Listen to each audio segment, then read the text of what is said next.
All right, guys, welcome back to another episode of TNT Reactions. I'm your host, T. I'm Tasha. And today we are featuring a new comedian. Who is that? This is Klett. This is a full comedy special, and of course, this is all thanks to our patron, Novel Defender. So if you would like to have a video for us to react to, go ahead and become a patron. Yes. Anyway, let's go ahead and jump into it. Where's the link to the Patreon? It'll be down below in the comment section. Okay. Or in the description box. Okay, cool. Yeah, so y'all can find out all the information there. Anyway, let's go ahead and jump into it. Once again, Klett, let's go.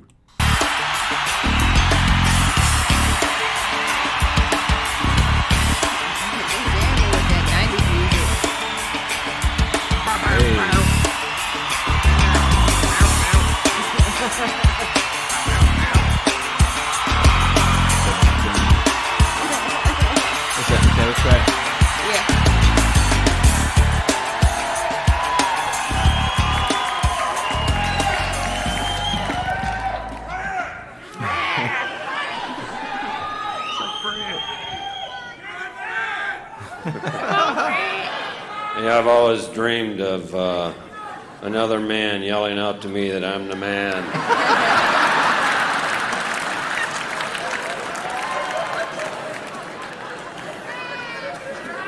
I own you. Actually, you guys keep that up much longer, I'm going to cry. I feel like we're done. Thank you very much. I should do that. Just send that video out. Just they go nuts for you. Some guy loves me. And then I say thank you and walk off. That's it. That's the end. You know, I'm going to tell you right now, I'm very, I key off of my upfront people, and I might have to move some of you.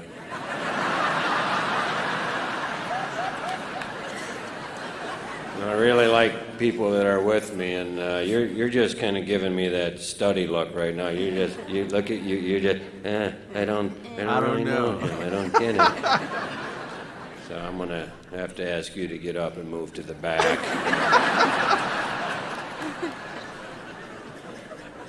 Never sit in the front row. Right, yeah, They will always get you. Look, he's just staring at him. Get up. Oh!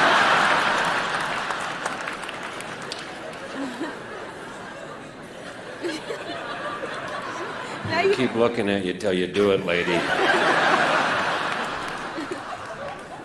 Now the guy's over here going, he's not the man. This is a thrill for me. I have to tell you that right up front. I'm not. Just let me handle this guy. Men we have a strange way of communicating, don't we? We don't need to use words. You and Kratos. I want to mention this. Every so often, I shouldn't even say that. There are moments when you realize how you are perceived by the world. And I had this moment. I was at a connecting flight. I had been up since early in the morning. I was very tired. I'm walking down the middle of the terminal. I'm tired. My head's down. I just didn't care about anything. And that beep beep cart was behind me. You know that beep beep beep beep cart? It's beep beep beep. You know that cart that transports people to their gate, and when they get there they can magically walk? And I just had my head down, the cart beep beep beep, and I just thought, you know what? You'll get there when I'm good and ready for you to get there. And finally, we reached a point where the cart could pass me, and as the cart passes me, an elderly lady on the cart says, "You would think with those ears that he could hear us." Oh. Damn.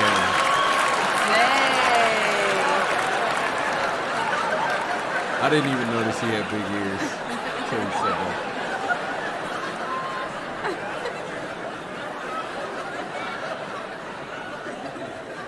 And all I said was, "I heard that, lady."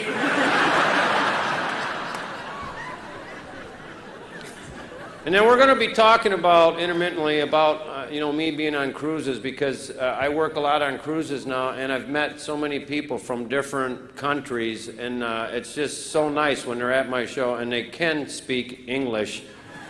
Oh. It makes a huge difference. But, the different people... The different, I got my people in the back that are actually way ahead of the people up front. Damn. You're just too logical up front. Well, if they don't speak English, of course they would not get it. But no, it's just the different cultures, and you enjoy meeting these people. And Canadians, I love the Canadians I've met. They're a fun people. But they talk to you and they always say, "Hey." They make it, "Hey." And I just started thinking it was fun. Canadian would make a statement, "Hey," and I would just say, "B." And then you just look at them like you're ready for the next letter. A, B, C, D. And then like the United States, a lot of times, this happens a lot with us, and I notice this, a lot of times statements are made to us, and we just reply, "Huh?" Hey, huh? But the people that I have most enjoyed getting to know on the cruises are the British. I love the British. Nothing phases the British. Nothing phases them. I was on a cruise ship with a lot of British, and we were told the largest hurricane ever is coming right at us, and the British simply responded with, "Whoa!"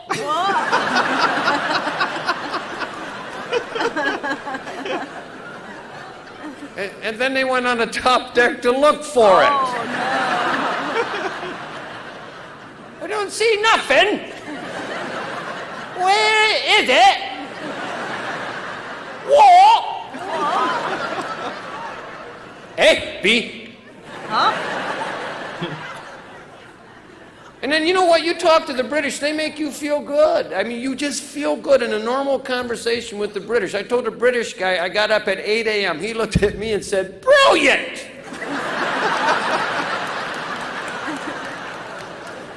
To which I replied, "Huh?"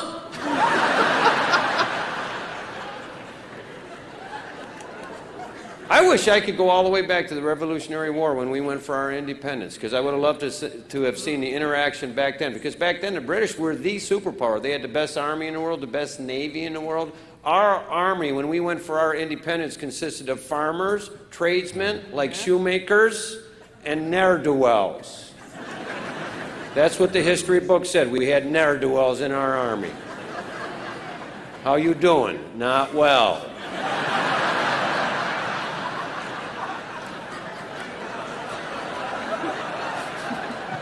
Welcome to the army.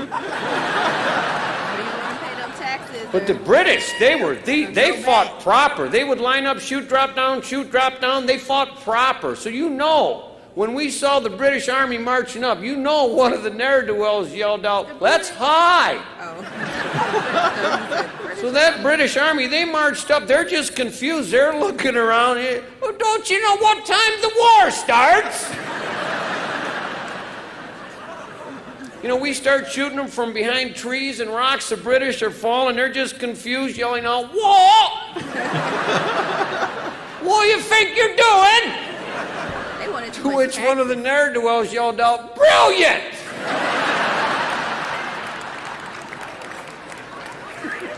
No. Stop right there. I want to just see my up front people. Did you notice? Oh. Did you notice that applause started from the back? Oh. Look at you people. You got your coats on like you want to make a quick exit.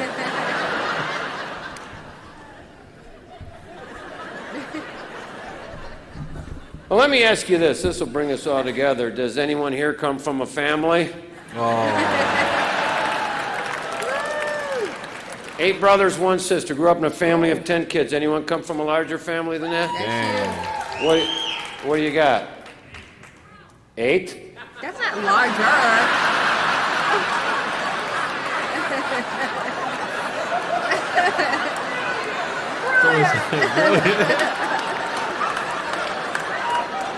Love participation. This is one time where even the British would not say brilliant. Did you hear the question?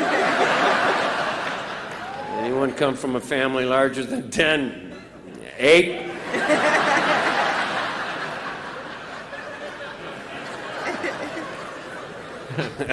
American love to public just hear you schools. count. 1, 2, 3, 4, 5, 6, 7, 9, 10, 8.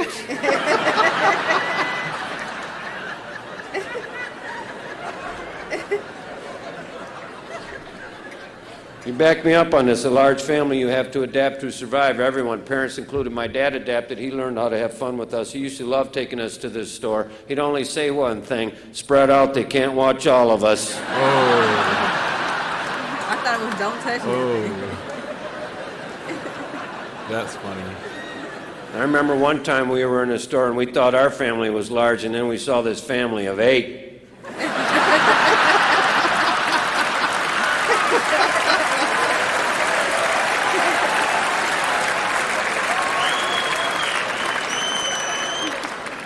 And my mom and dad said, we'll never go that high.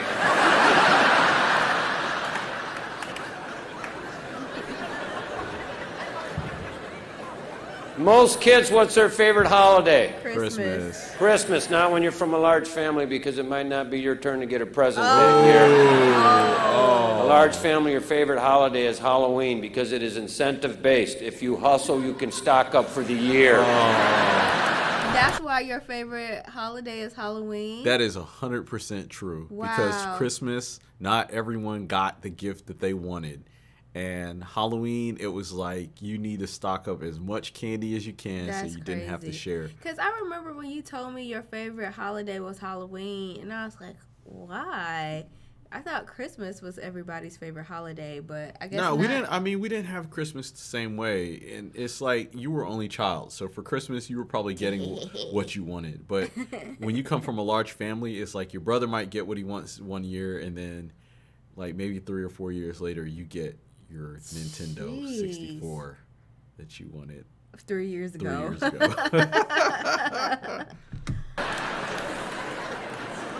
Halloween comes around, all you know is you're going to run for as long as you can, as hard as you can.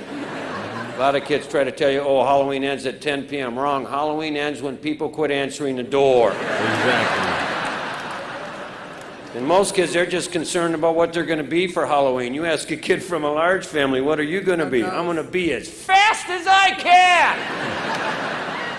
You're going to wear a costume? A costume would slow me down.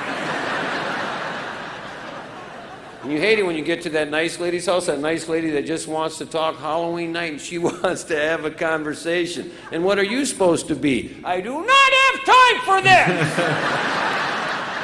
Give me the candy. Put the candy in the bag. You say trick or treat, that's how it works. I had one brother, he wouldn't even talk to people. Halloween night, they try to talk to him. He'd just look at him and go, He was on a mission.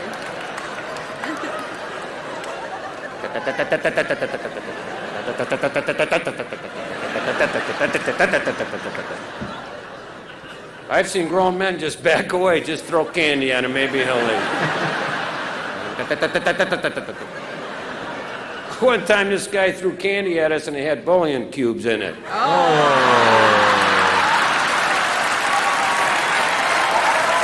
Dang.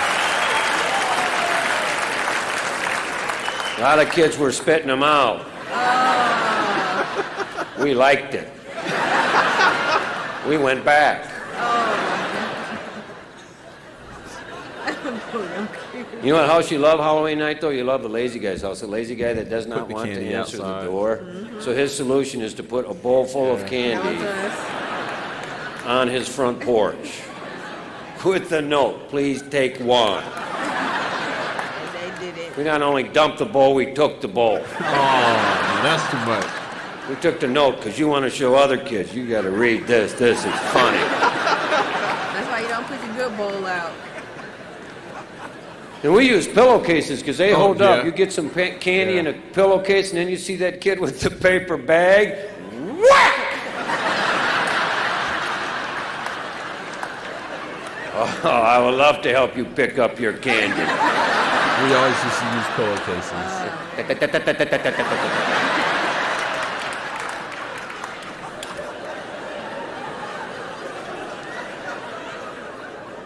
I guess what I'm trying to say is you grow up in a large family, you're more creative, you learn how to have fun where other kids don't. And we did. We learned how to have fun. We loved church when we were growing up. Loved it. Church. We loved church. Absolutely loved it. Church.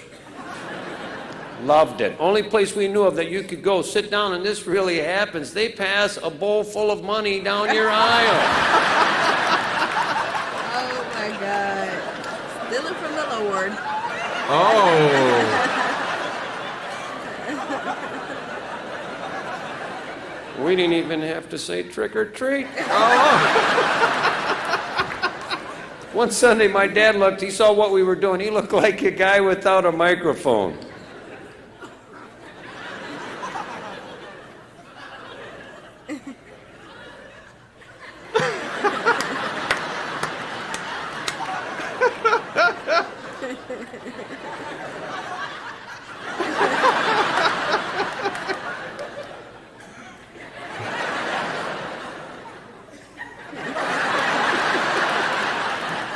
And as a child, when you see your dad doing that, you realize he's helpless. You do what comes natural for a kid.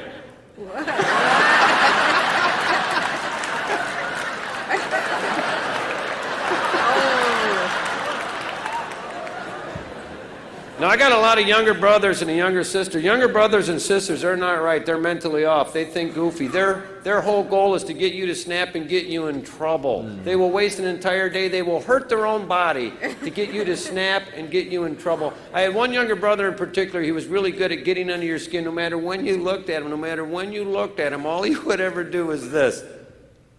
What is that?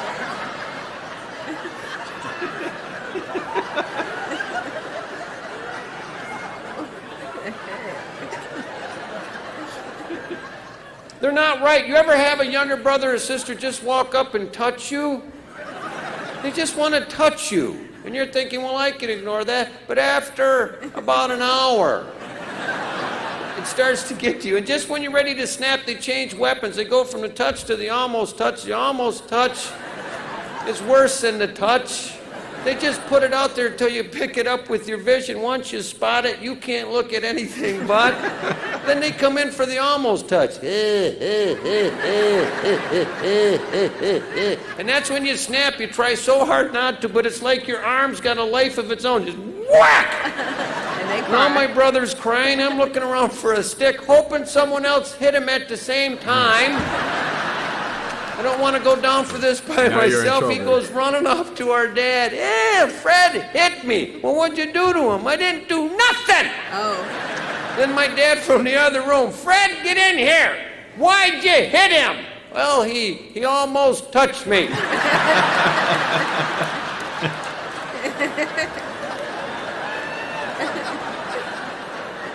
And as soon as you say you know you're in trouble, now my younger brother's standing behind my dad.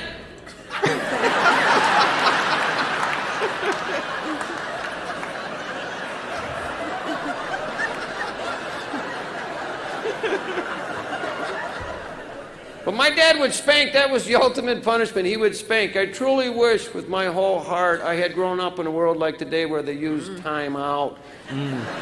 Now, I know Tim talked about time out, but if I had had time out, I would have started out my day by just walking up to my brothers. Yeah, why don't you touch me now? Yeah, I'll take the time out.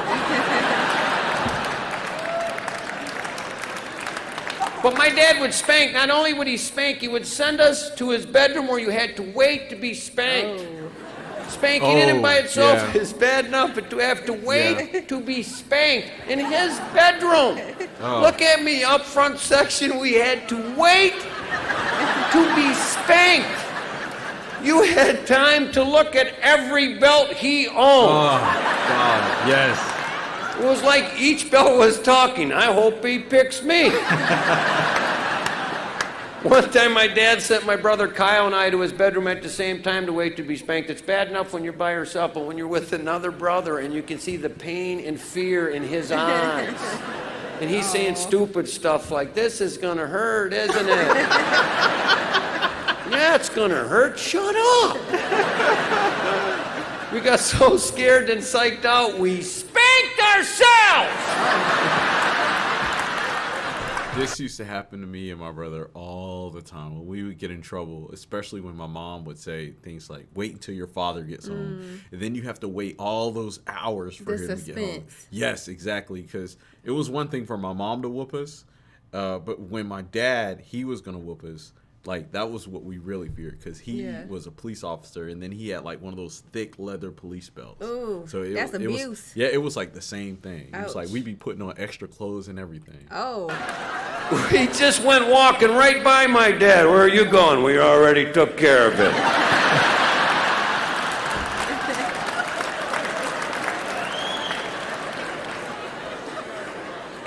But when you have that many kids, you have to be good at discipline. And my dad he was a genius at discipline. Let me give you an example. At one time when there were only 7 of us, now this is really going to confuse that 8 guy. Because you're thinking, well, how did they go up back in time? But at one time when there were only 7 of us, we lived in a small house. We had 1 bedroom for all us kids. We had 3 bunk beds in that bedroom. The youngest child rotated. So when our parents would send us to bed at night, you did not expect immediate quiet. You know, you'd be in your bed, someone would start talking, you talk back, pretty soon everyone's talking. You're in your bed talking, someone might touch you. You go to touch them back, except it's dark, you get the wrong guy, no, everyone's touching everyone. Then you're in your bed thinking, wait a minute, someone touched me. I'll bet you there's someone out there in the dark right now doing the almost touch, and you gamble.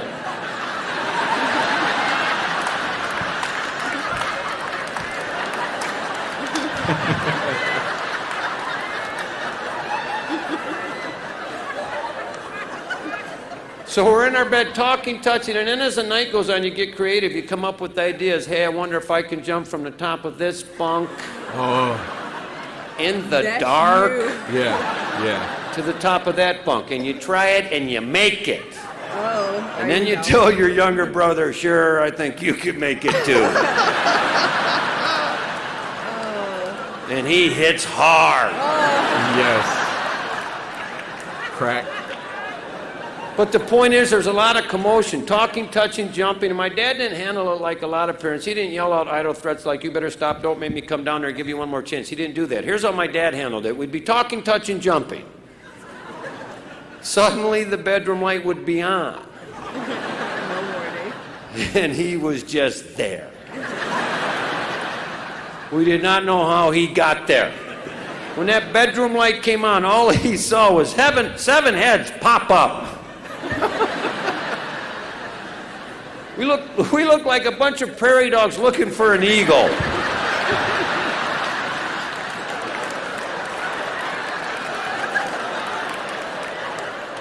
We're all looking at him thinking things like, why doesn't he make noise?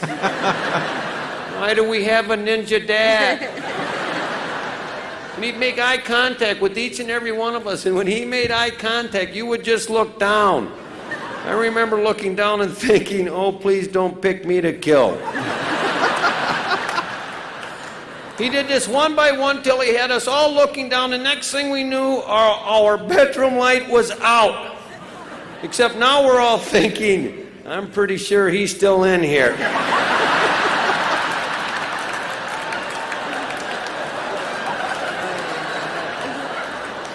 And when the sun came up, that's the position you were in.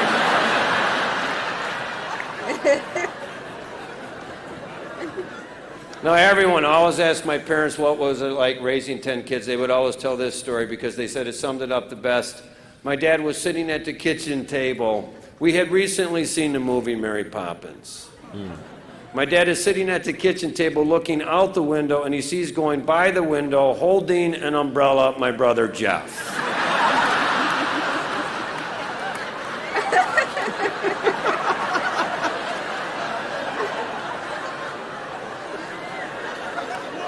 And he hit the ground hard. Oh, God. And my dad said if it had ended there, he could understand. But then I went by the window. Terrell went by the window. And then Kyle went by the window. And he did not even have an umbrella.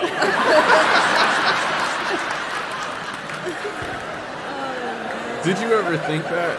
Like, if you had an umbrella, you could fly like Mary Poppins? Yeah. So Yeah. I tried it a little bit. Oh yeah. But not from a high window. Okay. Yeah. I think every kid. I mean, you wants- could get a little, Right. a little, No, flight. no. Just a little As a bit. kid, like It maybe can't be too maybe, high because right. then the umbrella goes like this. Like you could feel the resistance, the wind resistance. That's why you can't go up too high. Oh God. My dad came outside and he looked at all of us laying on the ground and he said, "Now, when you three saw your brother Jeff fail, the umbrella did not work. Why did you still jump?" They thought it would To work. which I replied, "Well, we didn't think he did it right."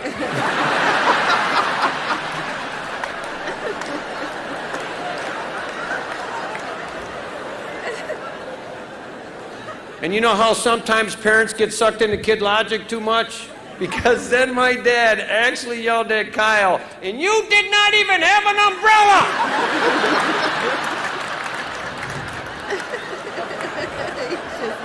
He said, "I'm just To which Kyle snapped back, "Yeah, like it helped them!"